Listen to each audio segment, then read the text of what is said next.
Hello and welcome to a new Python coding challenge. As I'm sure you all know, yesterday was Pi Day. No, not that kind of pie. Well, actually though, talking about pies, I recently made a video on how to plot pie charts and bar charts in Python. You can find a link to it in the top right-hand corner of your screen and in the video description, so make sure to check that out.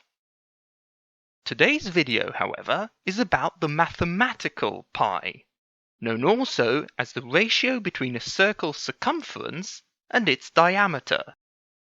The challenge is very simple. Calculate pi using 3 different methods. You can use any method you like. There are many available online, but feel free to come up with your own if you prefer. Also, don't forget to tune in next week for the solution. And, in the meantime, make sure to like this video, share it with your friends, and subscribe to the channel. I'll leave a link in the video description to my Python tutorial videos and previous coding challenges, so don't forget to check those out too. As always, I look forward to seeing you next week, and until then, happy coding!